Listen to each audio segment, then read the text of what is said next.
Good morning, thank you. This morning we're going to give you an update on what has happened overnight and the forecast from the Bureau of Meteorology on the next few days. So I'm just going to hand over to the Bureau now. Thank you, Commissioner, and good morning, everyone. Well, there is a lot going on across the state. As we mentioned yesterday, the focus of the heavy rainfall was going around the Hunter region last night and early this morning. Rain has eased through there, but we did see widespread 50 to 100 millimetres, with some isolated totals near 200 millimetres around the Barrington tops. Now, because of that rainfall, we have moderate to major flooding occurring on rivers across parts of the Hunter region. The Patterson and the Williams River is in moderate flood, and we could see major flooding at Gloucester on the Gloucester River as well, late this morning into the early afternoon hours. We could see moderate flooding as well occurring at towns of Wingman and also Taree. Now, further south through the Hawkesbury and Nepean catchment, we've seen those rivers on the Nepean River slowly fall overnight, but we're still experiencing moderate flooding at many locations. While on the Hawkesbury River, we're experiencing major flooding on North Richmond, and it looks like the water has peaked around the Windsor area, just below the major flood level.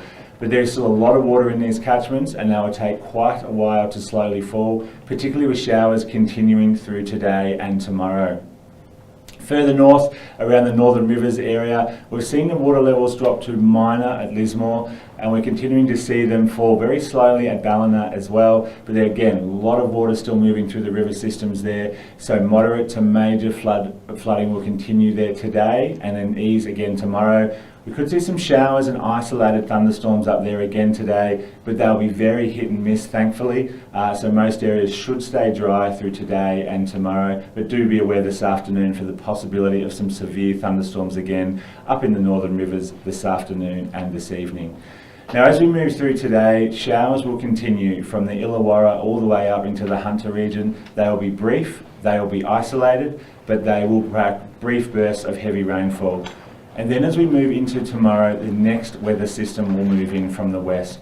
We're going to see showers and thunderstorms develop through the Riverina and then into our southern highlands, Canberra, and then into the south coast by later on Saturday. And there's going to be widespread showers and thunderstorms associated with that. Talking about the south coast, we do have a few minor flood warnings current on the Bega River and also the Shellhaven River. Now, that shower and thunderstorm activity likely to become widespread on Sunday and also include the Illawarra, the Central Coast and into the Hunter. And then there could be widespread areas of rain associated with this, particularly as some guidance is starting to hint at another possible low pressure system developing along the New South Wales coast Sunday into Monday.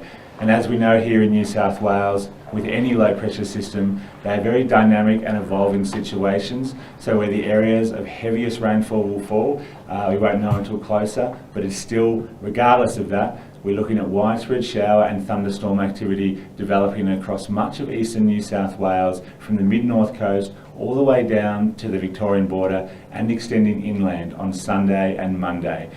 Now, that is not good news for us here in eastern New South Wales and for much of the state, as we know things are already saturated. Soils are also saturated as well, and we have many minor, moderate and major flood warnings pretty much along the entire coastal areas of New South Wales, from the Victorian border all the way up to the into the Queensland border, I should say. So, while showers and rainfall has eased today and tomorrow, we still have numerous moderate and major flood warnings current, and then we've got the next weather system moving in to bring another round of rain and thunderstorms, particularly on Sunday and Monday. So what that means is we could have prolonged moderate and major flood levels on our rivers, particularly around the Hawkesbury Nepean, and also through the Hunter area, where rivers will only slowly fall and then may maintain current heights and then possibly renewed river level rises with that additional rain on Sunday and Monday.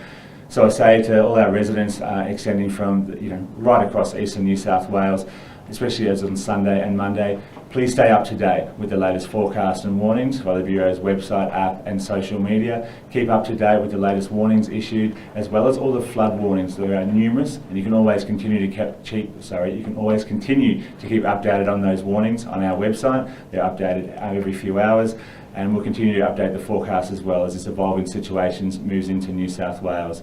So to reiterate, major flooding continuing on the Hawkesbury River. It's now looks like peaking and slowly receding at North Richmond, but still experiencing major flooding there. The major flood has peaked at Windsor. Further north, we have moderate flooding on the Patterson and Williams rivers. We're expecting major flooding possible at Gloucester and on the Gloucester River today, particularly in the morning and afternoon hours. And further rain is likely to develop across much of New South Wales on Sunday and Monday, unfortunately, particularly for our flood affected communities from the south coast all the way up into the north coast as well. So just remember to stay up to that, the latest forecast and warnings. We'll continue to keep you updated here at the Bureau. And now I hand back to the Commissioner for an update on things happening around the state. Thanks, Dean.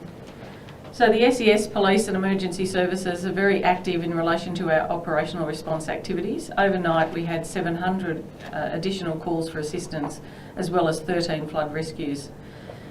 We're planning for this weather in the next couple of days down on the south coast as well, and we're preparing the community and messaging very strongly out there in relation to the risks and what they need to do to be prepared. So I'd call on those community residents to be aware of their flood risk, to keep up to date with any warnings or information that we put out, and if need be to think about sandbagging and seeking assistance to protect their own property, but to make sure that their family and themselves are safe.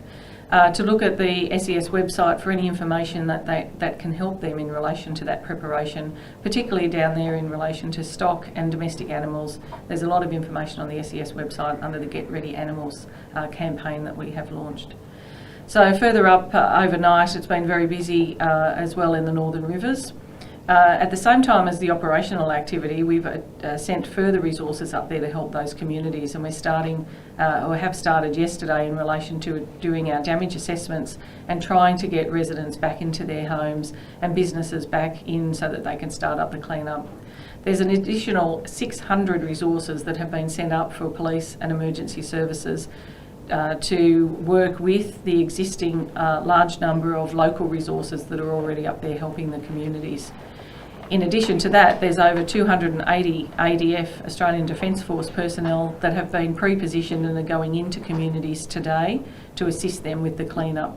So there's a lot of support, a lot of work going up there, as well as the local units that are part of the community, represent the community, and are out there helping them clean up. So again, based on the forecast from the Bureau, we're not past the danger period yet. The rivers are very high, fast flowing, there's a lot of debris and it's very dangerous out there. And these thunderstorms and isolated heavy showers create an additional risk to the community. So I take the opportunity to remind our community members not to drive through floodwaters, not to travel and try and get back to their homes when it is not safe to do so. We have a great emphasis at the moment on trying to clear those areas that are safe and let you get back in. But obviously from those high levels of water rushing down the rivers across the whole of the northern rivers, Central Coast and metropolitan area, it's still very dangerous out there. And there's a high risk of flash flooding. So please be aware, live traffic can assist you with letting you know how the roads are and what is closed. If the water is covering the road, please find an alternate route, and please make safe and sensible decisions so that we don't lose any more lives during this campaign. So we'll open it up now if there are any questions. No. Okay, thank you very much. Thank you.